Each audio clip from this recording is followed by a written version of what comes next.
on masked mixers, I am going to teach you how to make some pretty easy French fry.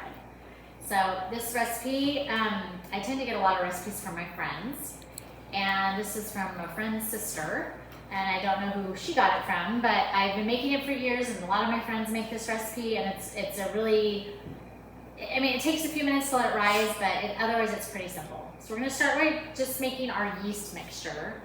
And we're gonna start with some warm water and some yeast. And then you wanna add a little, I just always add a little touch of sugar to, a little spoon. You wanna make sure you add a little touch of sugar to kind of help the yeast, to help it rise. There we go. Activate. Activate, thank you, that's the word I was looking for. So we're gonna, that sits for like 5 minutes. And while that's sitting, I'm heating up some water for the rest. So we'll continue with that in a second. So we can see that the yeast is activating slightly here. And while that's continuing just for a minute, we're gonna start making our mixture for the rest of the bread. So in the mixer, I always do this in a bread mixer because we're actually gonna have it rise in the mixer, which is really nice. You don't have to transport it out yet. So I'm gonna put oil, and I'm going to put salt, and I'm going to put sugar on the mixer. We are going to let this spin around for a second, and while it's spinning, we're gonna add some kind of hotter water. So I put this in my kettle. It's not quite boiling, but it is pretty hot. So let me just make sure I put the right amount. Better take the top off. So while it's spinning, we're gonna slowly add the water.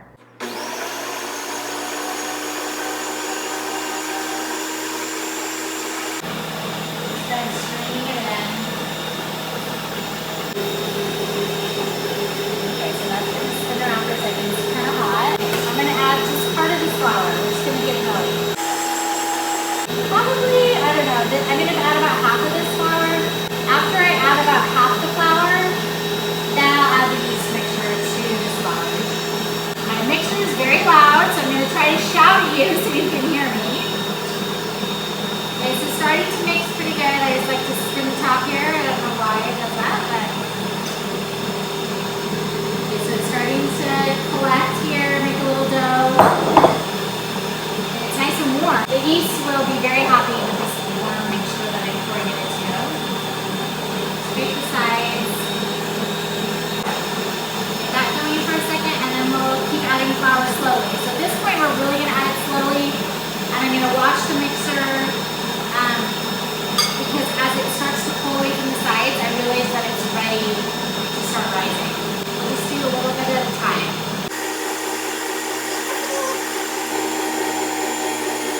It's starting to slow down because it's getting a little thicker. And I don't know if the camera can show, it might be kind of hard for the camera to show this, but it's starting to pull away from the sides. So you can tell that it's almost ready to stop adding flour.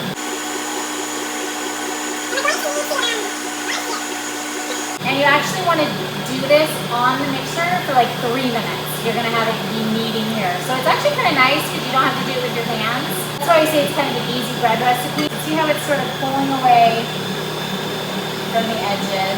I'm going to add like one more little scoop here. You don't want it to be tough. You know, you want it to be nice and doughy, but not too tough. So it's pulling away from the sides. I think I'm just going to let it, maybe I'll add one more little scoop. Just for good measure. Okay, so we're just going to let it go for like 2 more minutes. And let it knead, because it has this nice kneading hook on it. So I don't know if your mixer has a kneading hook, but you definitely want to use the kneading hook, not the beaters on your mixer. Because the kneading hook, of course, is just better for bread. Alright, so we've gone about 3 minutes here with our kneading with the mixer. I'm going to turn it off.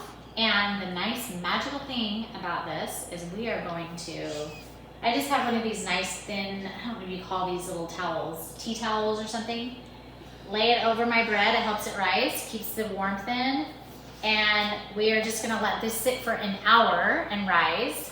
And then we'll separate it into 2 loaves of bread. Okay, so we have let our dough rise for about an hour, and it's about double in size. And this is kind of the tricky part. I'm gonna get a little messy here. Make sure your surface is clean. And I just sprinkle flour right on the surface of my counter. If you don't like to do that, you can use it, plastic mat, thank you, to roll your bread on if you'd rather use that instead of the counter, that's fine. So this part's a little sticky, literally. We're gonna take the bread out because it's been rising, so it's kind of feeling a little sticky. And we've got to get this bread out of here. And I'm actually going to use a rubber spatula. So I'm going to just kind of let it fall out of the pan. So I don't know if you can really see what I'm doing, but I'm kind of taking a little bit to one side and taking a little bit to the other side. Scraping the sides here. And my hands are going to definitely get messy. Okay, I'm going to get rid of the mixer. Got most of that out of there. Kind of get it together. And then I'm going to divide this in half. Right. Did you need a knife? No, I use this. So this is, I don't know if you have one of these, but these are like needed when you like to make bread. So that's kind of a pun on words. So I'm going to divide this in half. This way you don't have to use a knife. Sometimes a knife just stretches things weird and you might cut your surface. So I'm going to take it about half. It's not always equal. You'll see when I roll this up and when it comes out of the oven. My bread loaves will probably be very different in size, but I'm going to do my best to make them as equal as possible. And then just kind of separate it with this little, I don't know what you call this little mechanism, but... A pastry cutter? Is that what it's called? I don't know, but it's incredible for cutting bread dough. And I'm just going to put one of these to the side. And this is really easy because we don't let it rise again. So we're just going to kind of knead it for a second. And we're going to get it into like a nice long loaf. Actually, I think even better is we're going to roll it a little bit. I'm going to get my rolling pin. You can just do this with your hands, but I'm going to get it in sort of like a rectangle shape. It's still a little poofy here, but if I roll it just slightly,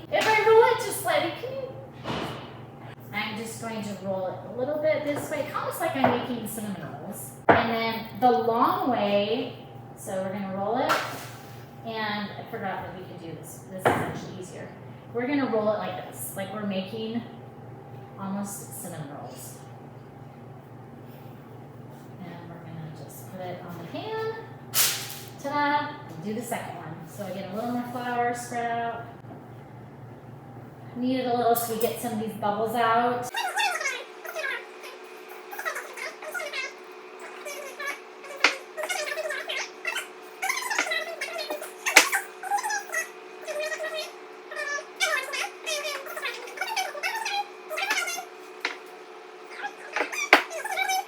So I haven't ever done this, but you probably could put butter and cinnamon and sugar on these and make like a cinnamon sticky like French loaf. So with this, thank you. We have our loaves all rolled and we're gonna cut just a couple slits. And I honestly don't know why you're supposed to do this, but it tells you to do this, and I've been to actually a bread making class and they tell you to do this. I think it must release air bubbles or something. Or maybe it's just aesthetic. Maybe, yes. So simple as that. And I'm actually not going to let it rise again. I'm just going to put it right into the oven. And we are going to bake for, I think it's about 20 minutes. I will let you know when I pull it out of the oven how long I bake it for. Okay, we are really excited. This bread smells delicious. I'm going to pull it out of the oven. Voila. Look at these amazing loaves. And I didn't even have them rise before they went in, which is really awesome how much they rise in the oven. So that's why you don't take the time to let them rise.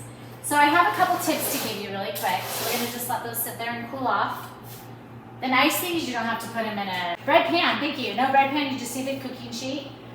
So I know I made this in a bread mixer, like a big mixer, but you can make this bread by hand. And I make a really yummy sandwich bread, and I always use this dough hook, and I just do it in the bowl, and I just use my hands.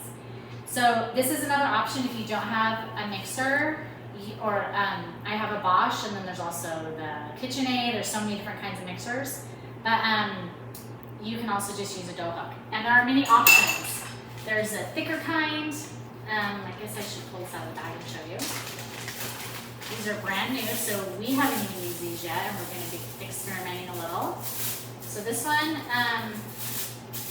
is probably more for biscuits. It's a little thicker. And then there's one that's similar to the one I already used, but it has, it's just a little bit smaller diameter. So there's one, so it's just a little bit smaller than this one. So if you have a small, because this really does a lot. I do a huge bowl of dough. And then this is just another option with the wood handle.